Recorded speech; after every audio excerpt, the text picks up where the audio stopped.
अस्सलाम वालेकुम स्टूडेंट्स, मुझे उम्मीद है आप खैरियत से होंगे। आज के इस लेक्चर में मैं जो एक्सप्लेन करने जा रहा हूँ वो magnetic force on moving charge particle inside magnetic field. इससे पहले के लेक्चर में मैंने आपको बताया था कि अगर एक charge carrying conductor magnetic field में रखा जाए किसी सर्टेन एंगल पे, तो उसके ऊपर फोर्स लगती है और वो मैग्नेटिक फोर्स जो है वो डिपेंड करती है magnitude of strength of magnetic field, length of wire inside magnetic field, and current inside magnetic field, and angle between length and magnetic field. So अगर वायर को मैग्नेटिक फील्ड के parallel रख दिया जाए तो फिर कोई करंट नहीं कोई फोर्स उस पर नहीं लगेगी। ठीक है। उसके बाद हमने बात की थी कि जी डायरेक्शन ऑफ फोर्स कैसे निकालते हैं। फ्लेमिंग लेफ्ट हैंड रूल से हम डायरेक्शन ऑफ फोर्स निकालते हैं कि जी आपने अपनी इंडेक्स फिंगर, मिडिल फिंगर और थंब तीनों को आपस में 90 डिग्री रखना है, और आपके पास जो थंब है वो मैग्नेटिक फोर्स की डायरेक्शन में होगा और ये जो इंडेक्स फिंगर है वो मैग्नेटिक फील्ड की डायरेक्शन में, और ये मिडिल फिंगर जो है वो डायरेक्शन ऑफ करंट। ठीक है। उसके बाद हमने बात की थी कि जी मैग्नेटिक फील्ड फ्लक्स डेंसिटी को कैसे मेजर करते हैं, ये सेटअप मैंने आपको दिखाया था। और फिर हमने बात की थी कि जी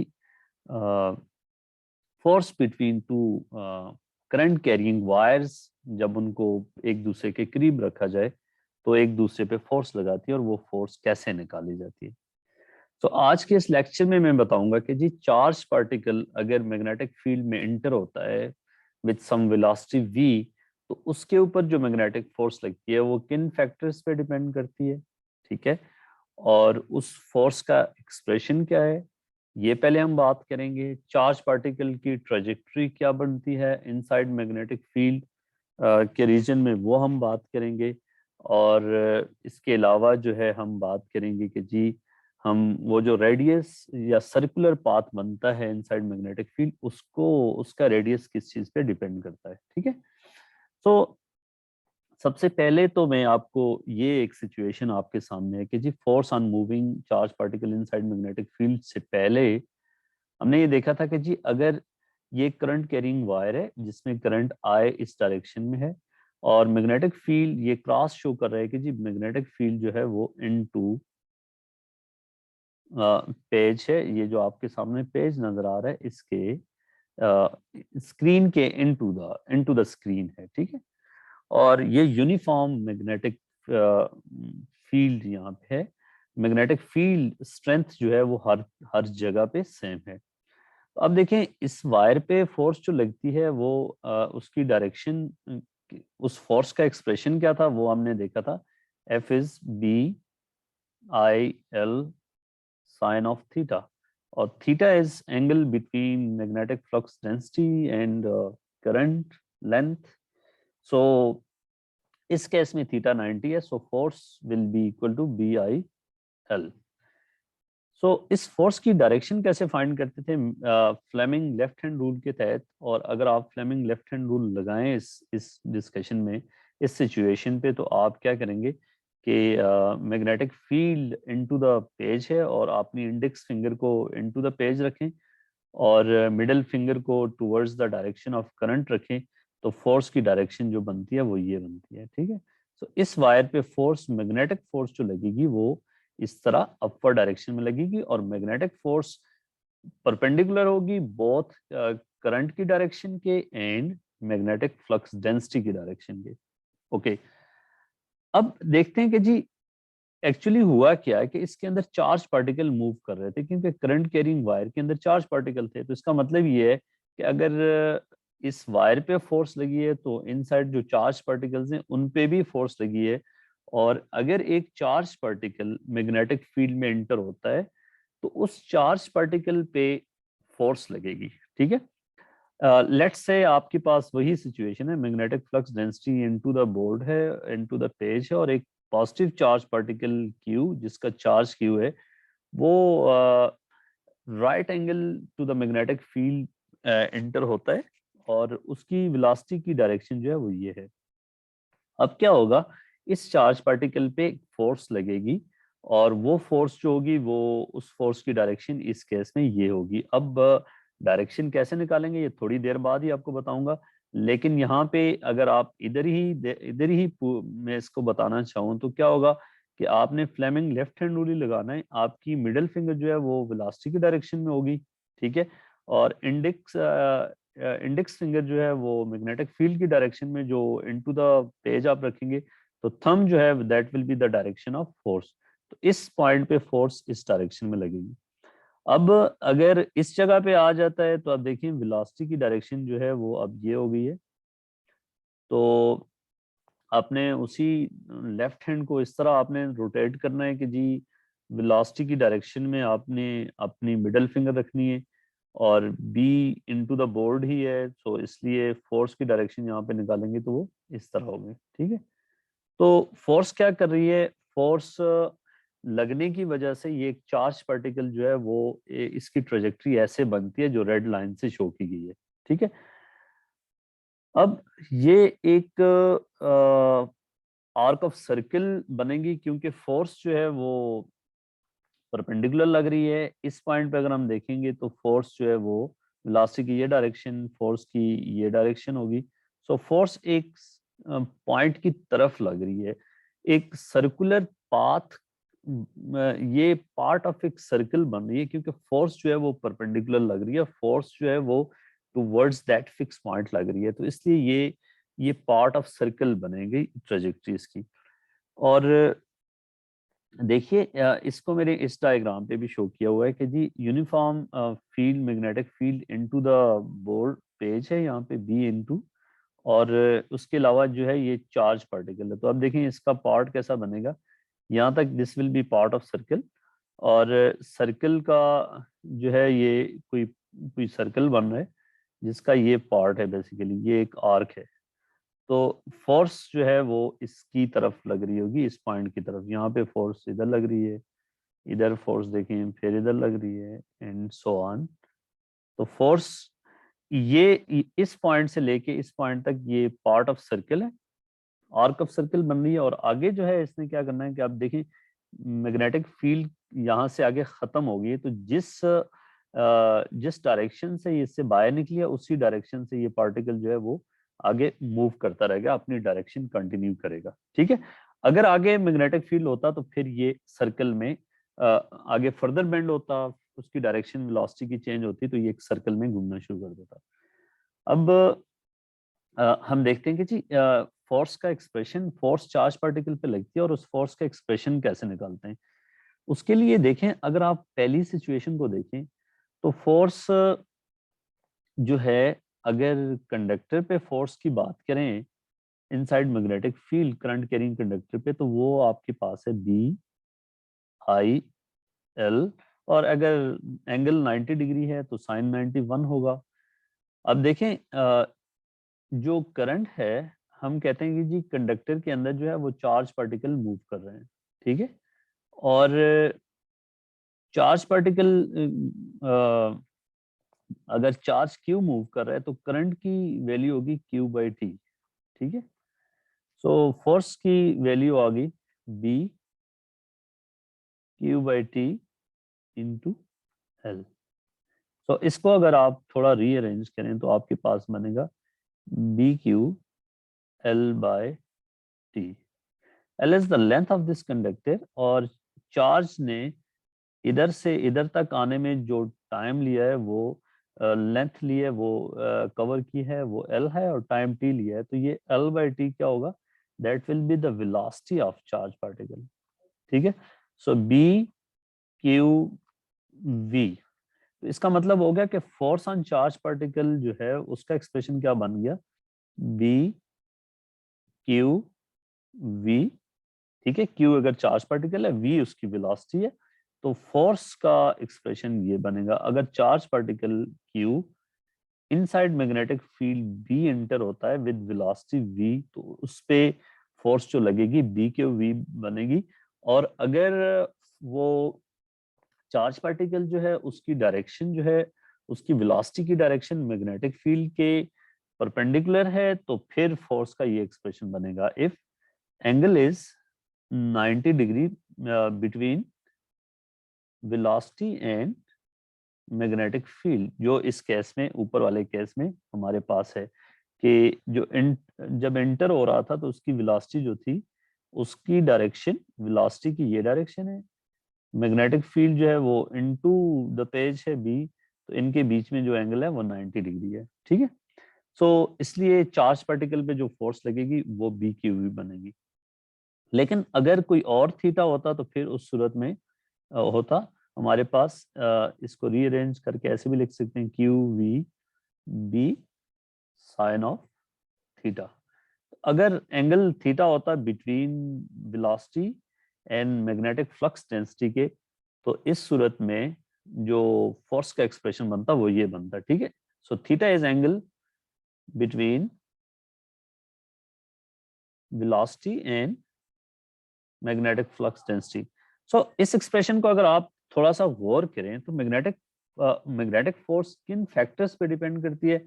मैग्नेटिक फोर्स आपके पास जो है वो डायरेक्टली प्रोपोर्शनल है वेलोसिटी ऑफ चार्ज पार्टिकल, ठीक है। और दूसरा मैग्नेटिक फोर्स जो है वो डायरेक्टली प्रोपोर्शनल है strength of magnetic field, flux density के। और तीसरी बात, मैग्नेटिक फोर्स जो है वो चार्ज पार्टिकल के डायरेक्टली प्रोपोर्शनल है, ठीक है। और मैग्नेटिक फोर्स जो है वो डायरेक्टली प्रोपोर्शनल है साइन ऑफ एंगल के, ठीक है। इसका मतलब ये हुआ, अगर थीटा जो है वो 0 डिग्री या 180 डिग्री होता है, चार्ज पार्टिकल जो है वो मैग्नेटिक फील्ड के पैरेलल इंटर होता है, तो उस पर क्या कोई फोर्स लगेगी? तो इसका जवाब होगा उस पर कोई फोर्स नहीं लगेगी, ठीक है।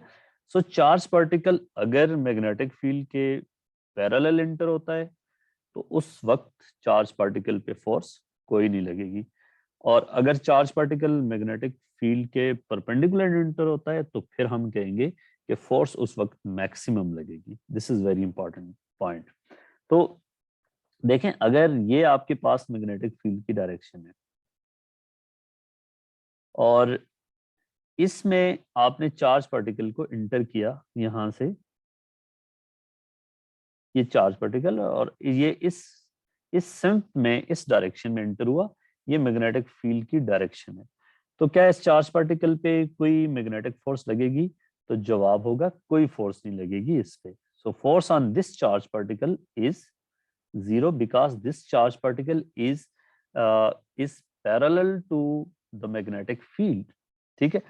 दूसरी अहम बात कि अगर एक मैग्नेटिक फील्ड रीजन है और उसमें चार्ज पार्टिकल को आपने क्या किया, रेस्ट पे रख दिया, तो जब आप रेस्ट पे रखोगे तो यहाँ पे आके इसने आपने रेस्ट पे रख लिया, क्यू को v 0 है, तो इस पे भी कोई फोर्स नहीं लगेगी, क्योंकि जब आप रेस्ट पे रखते हो तो वेलोसिटी 0 है, इसलिए force on magnetic force on this charge particle will be 0।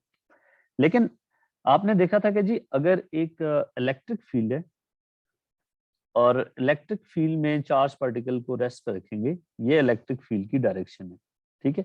और यहाँ पे हमने एक पॉजिटिव चार्ज पार्टिकल यहाँ पे रख दिया, ये रेस्ट पे रखा गया, तो क्या इस चार्ज पार्टिकल पे फोर्स लगेगी? तो जवाब है लगेगी। और उस फोर्स की डायरेक्शन क्या होगी? क्योंकि in the direction of electric field इस पे फोर्स की डायरेक्शन होगी और वो ये होगी, ठीक है। सो अगर ग्रेविटेशनल फोर्स में किसी मैस को रखते हैं, ये लेट्स से ग्रेविटेशनल फोर्स है, ग्रेविटेशनल फील्ड की डायरेक्शन है, और इसमें कोई मैस m रखते हैं, तो इस पे भी फोर्स लगती है, और वो फोर्स जो है one the direction of magnetic gravitational field लगती है। तो ग्रेविटेशनल फील्ड के अंदर अगर मैस को रखेंगे, चाहे वो रेस्ट पे है फिर भी फोर्स लगेगी, चाहे वो मोशन में है फिर भी फोर्स लगेगी, और in the direction of gravitation field लगेगी।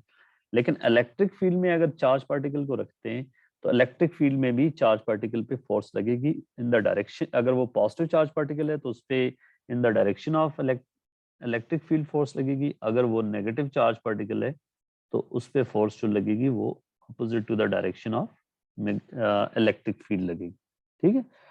सो लेकिन मैग्नेटिक फोर्स एक चार्ज पार्टिकल पे तब लगेगी जब उसकी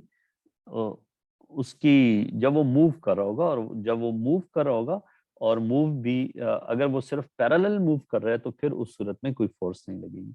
तो मैंने बता दिया कि फोर्स किन फैक्टर्स पे डिपेंड करती है। और यहाँ से अगर आप इसका ये भी देखना चाहें कि जी फोर्स का एक्सप्रेशन क्या बने, उसका ग्राफिकली देखें कि फोर्स किन किन फैक्टर्स पे कैसे डिपेंड करती है, तो हमने देख लिया कि जी F is equal to Q V B sine theta. तो जैसे मैंने force on current carrying wire पे बात की थी, तो इस तरह अगर आप इसके भी ग्राफ देखते हैं तो बड़े आसानी से आप समझ सकते हैं कि वेलोसिटी के साथ अगर ग्राफ ड्रॉ किया जाए तो it will be a straight line passing through origin, और क्योंकि it is proportional to velocity. और इसका अगर आप ग्रेडियंट देखेंगे, ग्रेडियंट क्या होगा, तो ग्रेडियंट इसको स्ट्रेट लाइन से आप कंपेयर करें, F is equal to Q B sine theta times v। तो ये आपका x एक्सिस पे है, ये y एक्सिस पे, तो ये बाकी सब कुछ ग्रेडियंट होगा Q B sine theta, Q B sine theta, ये इसका ग्रेडियंट होगा। तो वेलोसिटी को इंक्रीज करने से फोर्स लीनियरली इंक्रीज होगी। सिमिलरली अगर आप b के साथ बनाएंगे तो उसका ग्राफ भी इसी शक्ल में बनेगा, चार्ज का ग्राफ भी इसी शक्ल में बनेगा, और थीटा के साथ अगर आप बनाएंगे तो उसका ग्राफ जो है, अगर थीटा 90 डिग्री है तो फिर फोर्स मैक्सिमम होगी। अगर आप थीटा के साथ साइन थीटा के साथ ग्राफ बनाना चाह रहे हैं तो ये it will be a straight line. तो यहाँ से नजर आ रहा है because force is directly proportional to sine of theta. ठीक है, इसका ग्रेडियंट जो है आप खुद प्रोसेस कर लें कि ग्रेडियंट क्या होगा। तो अगर आपने साइन थीटा को एक्सिस एक्सिस पे रखा है तो gradient will be, equation of straight line से कंपेयर करें तो Q V B will be gradient sine theta के साथ। अगर आप थीटा के साथ प्लॉट करते हैं तो आपकी स्किल है कि जी साइन थीटा का ग्राफ कैसा बनता है। थीटा के साथ वेरिएशन ऑफ फोर्स का ग्राफ बना रहे हैं तो थीटा जीरो फोर्स जीरो, और थीटा अगर 90 तक वेरी कर रहे हैं फॉर एग्जांपल तो force will very in this way. उसके बाद फोर्स जो है वो डिक्रीज होती जाएगी, और 180 पे अगर आप देख रहे हैं तो फोर्स विल बिकम 0 न्यूटन। मैंने क्या बताया कि force on moving charge particle inside magnetic field, उसका क्या एक्सप्रेशन होता है, Q V B sine theta. अगर वो परपेंडिकुलरली एंटर हो रहा है तो फिर साइन थीटा की वैल्यू क्या हो जाएगी, 1 हो जाएगी। फिर उस सूरत में फोर्स की वैल्यू बच जाएगी क्यू वी बी। और फोर्स किन फैक्टर्स पे डिपेंड करती है ये आपको यहाँ से क्लियर होना चाहिए। अच्छा जी, अब बात आती है कि जी डायरेक्शन ऑफ फोर्स कैसे निकालते हैं। तो डायरेक्शन ऑफ फोर्स के लिए आप क्या करेंगे, फ्लेमिंग्स लेफ्ट हैंड रूल। अगर चार्ज क्यू आपके पास पॉजिटिव है तो फिर आप देखेंगे जी आपका लेफ्ट हैंड का जो इंडेक्स फिंगर है वो आपके पास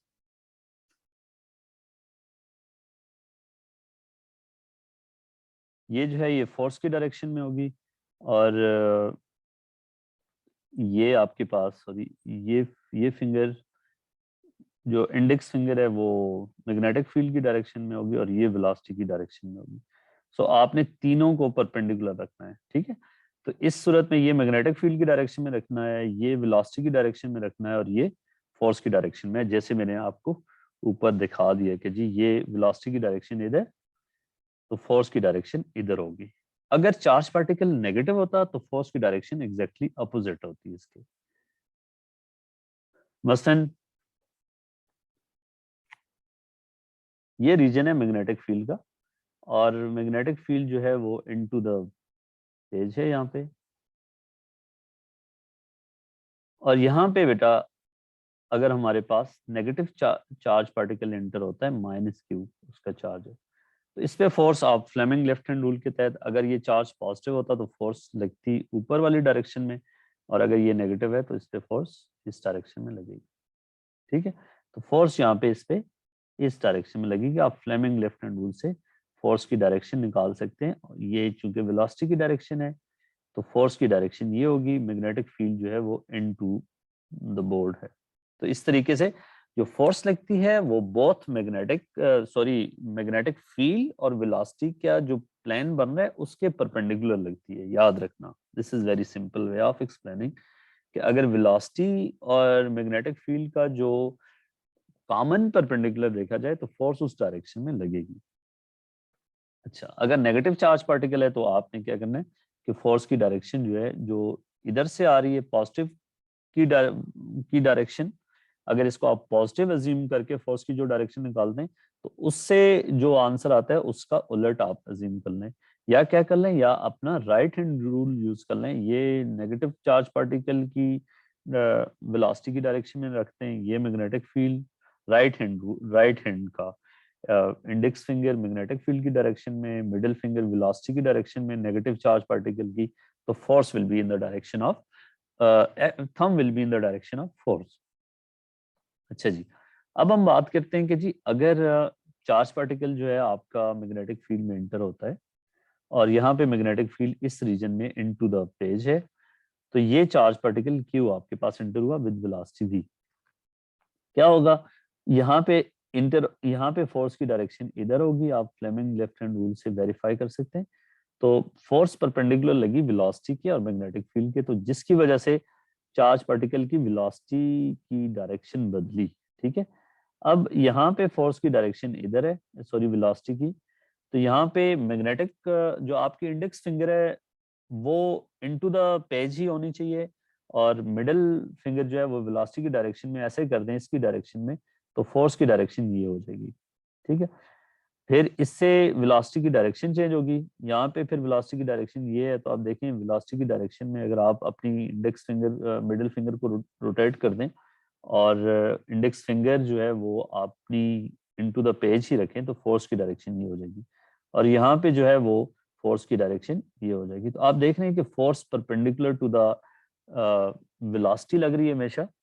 इससे क्या होगा कि जी फोर्स का मैग्नीट्यूड कांस्टेंट है, और चूंकि वेलोसिटी का मैग्नीट्यूड चेंज नहीं हो रहा, फोर्स हमेशा परपेंडिकुलर लग रही है, फोर्स का कोई ऐसा कंपोनेंट नहीं है जो वेलोसिटी की पैरेलल लगे। तो इसका मतलब ये है कि फोर्स जब वेलोसिटी के परपेंडिकुलर लगती है, हमने सर्कुलर मोशन में देखा था, तो वो यूनिफॉर्म सर्कुलर मोशन होती है। वेलोसिटी ऑफ ऑब्जेक्ट जो है वो तो चेंज हो रही है, लेकिन मैग्नीट्यूड ऑफ वेलोसिटी चेंज नहीं हो रहा, डायरेक्शन ऑफ वेलोसिटी चेंज हो रही है। तो ये एक यूनिफॉर्म सर्कल का पार्ट बनेगा, यूनिफॉर्म सर्कुलर मोशन होगी। एफ जो मैग्नेटिक फोर्स होगी that will provide centripetal force. ठीक है, so magnetic force will provide centripetal force. ये आपके पास बड़ी इंपॉर्टेंट इंफॉर्मेशन है, सेंटीपिटल फोर्स। और ये जैसे कि आपने देख लिया, तो ये चार्ज पार्टिकल जो है इस तरह इसकी ट्रेजेक्टरी बनेगी इनसाइड मैग्नेटिक फील्ड, और यहाँ पे जो है जो इंटर हुआ है वो 90 डिग्री से इंटर हुआ है, ये याद रखना। जो इस रीजन में इंटर हुआ है वो 90 डिग्री से, ये आप जितनी भी सिचुएशन पढ़ेंगे उसमें 90 डिग्री ही आपके सिलेबस में। तो यहाँ से एंटर होने के बाद जो है उसका पाथ जो है एक पार्ट ऑफ सर्कल बना। ठीक है, और आगे चूंकि मैग्नेटिक फील्ड का रीजन खत्म हो गया तो इसलिए ये सीधा जाएगा। अगर आगे मैग्नेटिक फील्ड का रीजन एग्जिस्ट करता तो ये एक सर्कल बन रहा होता प्रॉपर। ठीक है, देखें इसी डायग्राम से आप देख लें इसको कि अगर चार्ज पार्टिकल यहाँ पे complete region of magnetic field में जाता है तो ये एक सर्कल, कंप्लीट सर्कल बनेगा। ठीक है, ये वेलोसिटी की डायरेक्शन, velocity is always tangent to the circular path, तो फोर्स जो है हमेशा जो है वो towards the centre of circle लगेगी। तो इससे एक ट्रेजेक्ट्री ऑफ पार्टिकल जो होगी, चार्ज पार्टिकल, वो एक सर्कल में घूमेगा। ठीक है, अब हम देखेंगे कि उस सर्कल का रेडियस किस चीज पे डिपेंड करता है। हमारा सवाल ये है कि अगर आपने दो चार्ज पार्टिकल एंटर किए इस रीजन से और दोनों चार्ज पार्टिकल की वेलोसिटी सेम है लेकिन चार्जेस का फर्क है, तो क्या वो दोनों एक ही जगह आके डिटेक्ट होंगे या उनका रेडियस डिफरेंट बनेगा। तो अब हम उस डिस्कशन में जाएंगे कि रेडियस किस चीज पे डिपेंड करता है। अच्छा, सो सेंटीपिटल फोर्स जो है वो provided by the magnetic force, और मैग्नेटिक फोर्स चार्ज पार्टिकल पे क्या है, that is Q Q V B. Q V velocity of the charge particle है, क्यू चार्ज है, और बी मैग्नेटिक फ्लक्स डेंसिटी है। आप देख रहे हैं कि वेलोसिटी और मैग्नेटिक फील्ड के दरमियान जो एंगल है वो 90 डिग्री है इस केस में। सो theta is 90 degree between magnetic flux density and velocity through out. तो इसलिए साइन 90 जो है वो 1 sin 90 1 के बराबर होगा, तो वो हम यूज करेंगे। That is M V square over R. ये m जो है इस चार्ज पार्टिकल का मैस है। ऑब्वियसली ये एक पार्टिकल है तो इसका मैस भी होगा, लेकिन चार्ज पार्टिकल है तो इसका चार्ज भी होगा। तो अब देखें, b इसकी वेलोसिटी है, r रेडियस है और m मैस है। तो इस वेलोसिटी एक को इससे कैंसिल कर दें तो आपके पास जो रेडियस बनेगा, रेडियस को अगर आप सब्जेक्ट बना लें तो मुझे उम्मीद है कोई मसला नहीं होगा, M V over Q B. Now this is very important कि जी इसका जो रेडियस बनता है वो किन फैक्टर्स पे डिपेंड करता है। देखें, इसको अगर आप गौर करें तो radius is directly proportional to velocity. ठीक है, जितनी ज्यादा वेलोसिटी से इंटर होगा चार्ज पार्टिकल, वो जो सर्कुलर पाथ बनेगा उसका रेडियस ज्यादा होगा। ठीक है, और अगर वेलोसिटी कम होगी तो रेडियस कम होगा, and radius is directly proportional to mass of charge particle. बाकी सारी चीजों को अगर आप कांस्टेंट कर लें v q b, तो मास बढ़ाते जाएं तो रेडियस बढ़ता जाएगा, और रेडियस जो है वो inversely proportional to charge of the charge particle, and radius is inversely proportional to the magnetic flux density. तो अगर मैग्नेटिक फ्लक्स डेंसिटी तो इस पूरे रीजन में हमने सेम रखी हुई है। अगर दो चार्ज पार्टिकल आते हैं विद डिफरेंट वेलोसिटी तो they will have different radii, और दो चार्ज पार्टिकल के मैसेज सेम हो, अगर वेलोसिटीज मैसेज डिफरेंट हो, वेलोसिटी सेम हो, तो उनके फिर भी रेडियस डिफरेंट होंगे। ठीक है, जो पाथ बन रहा है उसका रेडियस डिफरेंट होगा। अब देखें, अगर एक एग्जांपल है कि जी आपके पास ये 2 आइसोटोप्स ऑफ हाइड्रोजन इंटर हो रहे हैं। ठीक है, आइसोटोप्स का मतलब ये है कि सेम चार्ज होगा लेकिन उनके मैसेज डिफरेंट होंगे, और वो सेम स्पीड से इंटर हो रहे हैं inside the region of magnetic field. अब यहां से जैसे इंटर होंगे तो क्या होगा कि एक का फर्क क्या है, दोनों के मैसेज का फर्क है। Masses are different, masses are different, क्योंकि आपको पता है कि आइसोटोप्स के मैसेज डिफरेंट होते हैं, चार्ज सेम होता है। सो सेम सेम स्पीड से एंटर हो रहे हैं, सेम वी, सेम चार्ज। ठीक है, और मैग्नेटिक फील्ड्स जो है वो उस रीजन में एंटर हो रहे हैं। तो अब क्या होगा कि एक का पाथ जो बन रहा है वो ये बन रहा है, एक इसका रेडियस जो है वो कम है और इसका जो रेडियस है वो ज्यादा है। तो यहाँ पे ये डिटेक्टर है जहाँ पे हमने इसको डिटेक्ट कर लिया दोनों को। ये रीजन ऑफ मैग्नेटिक फील्ड है, और जो चार्ज है वो पॉजिटिव है दोनों पे। तो आप अगर फ्लेमिंग लेफ्ट हैंड रूल के तहत देखें तो बी आपके पास जो है वो इनटू द बी जो है वो इनटू पेज है, इनटू द पेज। तो यहाँ पे इस जगह पे फोर्स की जो डायरेक्शन होगी वो इधर लगेगी, यहाँ पे फोर्स की डायरेक्शन लगेंगी तो इधर लगेगी। आप अपने लेफ्ट हैंड से वेरीफाई कर सकते हो।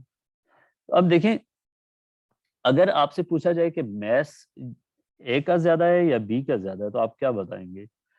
देखें, क्योंकि रेडियस जो है वो डायरेक्टली प्रोपोर्शनल टू मैस है, जिसका मैस ज्यादा होगा उसका रेडियस ज्यादा होगा। So mass of B is greater than mass of A. और अगर हमें इधर इनके डायमीटर का पता हो, रेडियस का पता हो कितना कितना है, तो हम एग्जैक्टली मैसेज की रेशियो निकाल सकते हैं। ठीक है, अब दूसरा सवाल है कि मैं आपसे अगर पूछूं कि क्या डिफ्लेक्शन ए में ज्यादा हुई है या बी में ज्यादा हुई है, तो आप क्या जवाब देंगे? कौन ज्यादा डिफ्लेक्ट हुआ है? तो ए जो है वो ज्यादा डिफ्लेक्ट हुआ है, बी जो है वो कम डिफ्लेक्ट हुआ है। तो अगर रेडियस, ये पेपर में पूछा जाता है कि अगर रेडियस स्मॉल होगा तो आर इज स्मॉल, इसका मतलब होगा मोर डिफ्लेक्शन। जैसे देखें, ये दो चार्ज पार्टिकल हैं, एक इतना डिफ्लेक्ट हुआ है, दूसरा इतना डिफ्लेक्ट हुआ है। तो बी और ए का कंपैरिजन करें तो ये this is more deflection in ए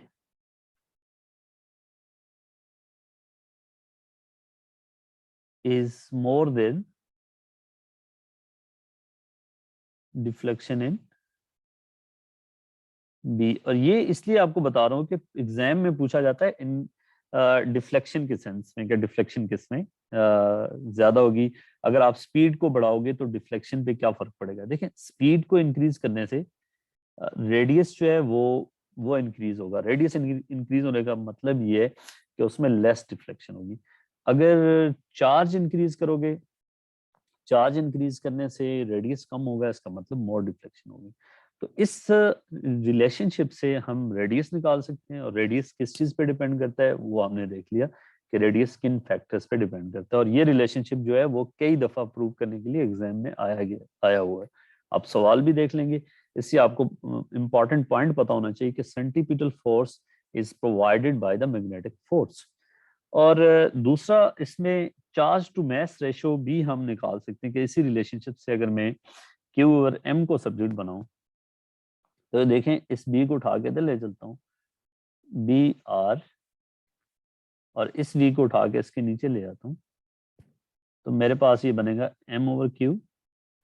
और चार्ज टू मास रेशियो अगर हम देखें, इसको भी रेसिप्रोकल कर दिया, इसको भी कर देंगे तो वी ओवर बी आर। तो इस रिलेशनशिप से हमें इलेक्ट्रॉन की चार्ज टू मास रेशियो भी हम फाइंड कर सकते हैं कि उसकी वेलोसिटी में पता होता है किस वेलोसिटी से एंटर हुआ है, और हमने आगे ट्रेस जो बन रहे हैं उसका रेडियस मेजर कर लेते हैं, मैग्नेटिक फ्लक्स डेंसिटी हमें पता होती है, तो इससे चार्ज टू मास रेशियो हम इस तरीके से फाइंड कर सकें। दूसरा एम इसका इस्तेमाल ये है कि हम आइसोटोप्स को सेपरेट कर सकते हैं। आप देखें, एक डिटेक्टर अगर इस डिस्कशन में हमने देखा कि मैसेज का फर्क था, चार्ज सेम थे। आइसोटोप की यही डेफिनेशन है, उनको सेम वेलोसिटी से एंटर करना होना जरूरी है ताकि हम सिर्फ मैस का फैक्टर जो है उसकी वजह से देखें। तो अब देखें, जिसका ये दोनों जो है डिफरेंट जगहों पे आके डिटेक्ट हुए, तो इसलिए जो है हम आइसोटोप्स को इस टेक्निक से हम सेपरेट कर सकते हैं। सही। तो इस पूरी डिस्कशन में मैंने बताया कि जी force, charge particle inside magnetic field जब इंटर होता है तो उस पर कौन सी फोर्स लगती है, वो फोर्स किस फैक्टर पे डिपेंड करती है, और उस फोर्स का एक्सप्रेशन क्या है ये आपको याद होना चाहिए। Q V B sine theta, ये फोर्स कब मैक्सिमम होगी, किस चीज पे डिपेंड करती है, ये पता होना चाहिए। और इस फोर्स की डायरेक्शन कैसे निकालते हैं, this is very important thing. ये पेपर में बहुत दफा पूछा जाता है कि जी कभी मैग्नेटिक फील्ड की डायरेक्शन पूछ लेता है, आपको चार्ज पार्टिकल की मोशन की डायरेक्शन दी होती है, कभी जो है आपको मैग्नेटिक फ्लक्स डेंसिटी की और वेलोसिटी की डायरेक्शन देके फोर्स की डायरेक्शन पूछ लेता है। तो जब यूनिफॉर्म मैग्नेटिक फील्ड के अंदर चार्ज पार्टिकल एंटर होता है और वो पार्ट ऑफ सर्कल बनता है, तो ये भी इस पे पूछा जाता है कि why this is a part of circle, why this arc is a part of circle. तो आपने क्या बताना होता है कि जी मैग्नेटिक फोर्स जो है वो हमेशा वेलोसिटी के वेलोसिटी के परपेंडिकुलर, वेलोसिटी और मैग्नेटिक फील्ड के परपेंडिकुलर लग रही है। और सर्कल के लिए जरूरी होता है कि जी पार्ट ऑफ सर्कल तब होगा कि जो नेट फोर्स है वो towards a single point, towards the centre of circle. तो आपने बताना है कि जी ये जो है ये फोर्स एक पॉइंट की तरफ डायरेक्टेड है, तो इसलिए जो है ये पार्ट ऑफ सर्कल बनेगा। ठीक है, ये आर्क ऑफ सर्कल बनेगी, और उसके बाहर क्या होगा, फिर ये सीधा निकल जाएगा। अगर बाहर मैग्नेटिक फील्ड होता तो फिर ये एक सर्कल की का पार्ट तो ये सर्कल का वैसे ही है, फिर एक कंप्लीट सर्कल बनता जो जैसा कि यहाँ पे दिखाया गया है। ठीक है, तो मुझे उम्मीद है आपको समझ आई होगी। और अगर आपका कोई सवाल हो तो आपने जो वीडियो के कमेंट सेक्शन में जाके अपना सवाल पोस्ट कर लें, वहां पे फिर मैं आपको जवाब दे दूंगा। Thank you so much.